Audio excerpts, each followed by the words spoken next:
Hello Gemini, welcome to the Very Virgoan channel. My name is Veronica Virgo and I'm here to give you your September 2022 full moon reading.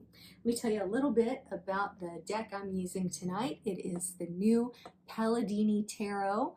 It's a really cool deck. The box is kind of busted because I bought it secondhand, but it has great artwork here with the Ouroboroses or the Ouroborai, I guess, on the back, and then this great sort of almost graphic design art on the front. Please excuse Harry, who's starting to get irritable, so I will work around him as best I can. He has managed to be present for every single reading that I've done over the last 2 days, but you know what? I'm tired of fighting with him, so I'm just going to let him do his thing. I'll also be using the Moonology oracle cards with this wonderful, almost watercolor-esque artwork on it to give you context to your reading.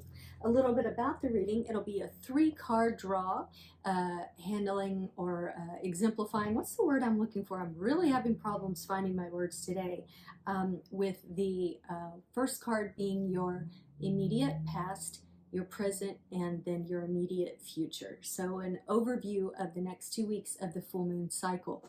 Now, about the full moon cycle, building up to the full moon is a time where we focus on manifesting, expansion, building, launching businesses, that sort of thing. And then the full moon, of course, would be the culmination of that, right? Then the full moon to the new moon cycle, which is what we're moving into, is a time where you would be thinking about, what do I need to excise? What do I need to winnow down? What do I need to take away to help streamline this process? Or do I need to go back to the drawing board to start over because things didn't come to fruition during the full moon? So just think about that in context as we do your reading, all right, Gemini? Harry says it's time to get started. So let's draw your first card. Oy. Sorry about that reaction, Gemini. This is not the best card in the world to get, but let's see if we can take a spin on it that's a little bit more positive. So this card can also represent accomplishment, but accomplishment at great cost. So maybe it could be something like, you know, you've done like the big project at work or whatever, but you know, you spent 10 hours a day on it or something like that. So I wouldn't look at it as complete like a loss or anything like that, but more just your reserves are a bit depleted, Gemini, and you need to look at taking the next couple of weeks to sort of restore yourself, because I think you need it. You need it. All right, the Tower. My goodness, you're getting heavy-duty stuff, Gemini. Typically, the Tower represents like an end, like a big ending, or even like disaster, okay? A sudden upheaval, you know, your situation being completely disrupted and just torn asunder. But here's the thing. That doesn't have to mean like a literal breaking down of everything you know. It can be an aspect. And what I'm seeing here is that maybe you need to just shake up your whole regime. Okay, sorry about Harry. What I was saying about the Tower card is I'm starting to feel like it's relating to your health. And I felt that almost immediately when I pulled the Ten of Swords card. I mean, it's kind of obvious why, because I see someone bleeding. But Gemini, I feel like you kind of know that your health is not in the best place. And it could be for various number of things. Maybe you have a sit-down job where you don't get to exercise as much. Maybe you're drinking a little too much. Maybe you're smoking too many cigs. I mean, we have a lot of long cylindrical-esque things here. So it could be any of those things or something else that I don't even know about.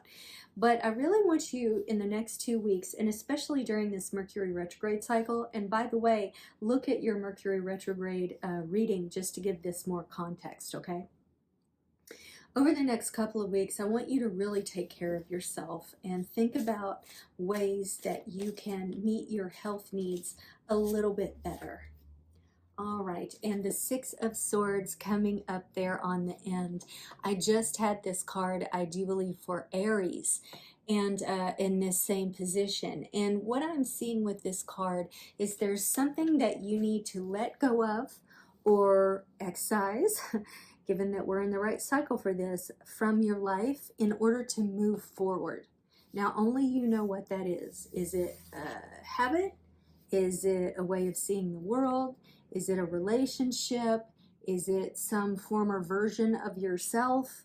I mean, only you know, Gemini, but these cards are really speaking to you and saying that a change is imminent, it is necessary, and you cannot move on without it.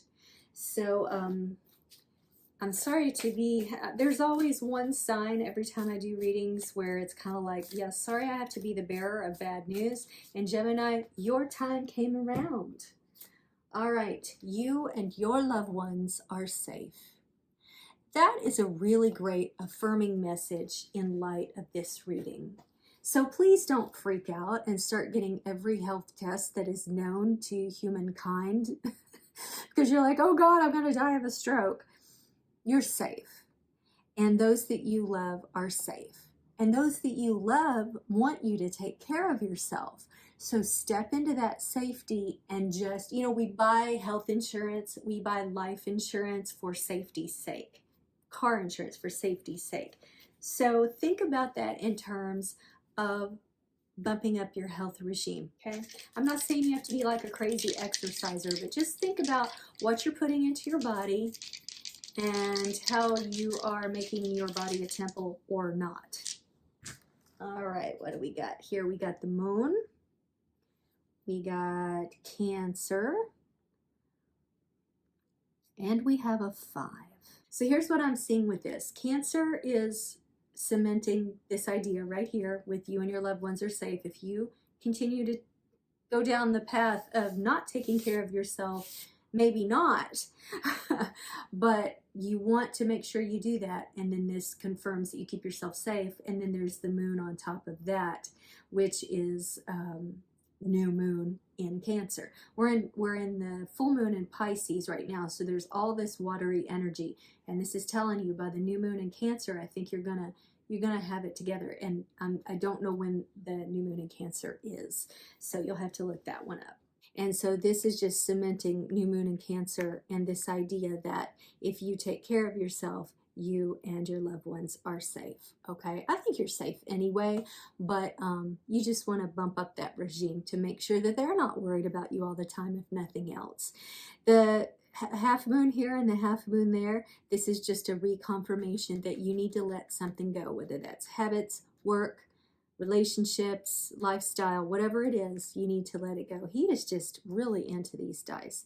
And the 5, I believe, is representing that like in 5 months, you can have yourself in great shape. And again, we're not talking about your physical shape and how hot your body is, but like sort of that internal cleansing and taking care of yourself. And you're going to find yourself with the energy to recoup from this recent sort of struggle that you've had, giving too much of yourself away, overburdening yourself, overpromising yourself, and that sort of thing. So now that Harry's away, we can put that a little bit more center and make it more aesthetically pleasing. But there you go, Gemini. I hope you enjoyed that reading. And if you did, or if you didn't even, I would love you to comment, like, and subscribe as I am building this channel from the ground up. And I look forward to meeting with you again, and I will see you on the flip side.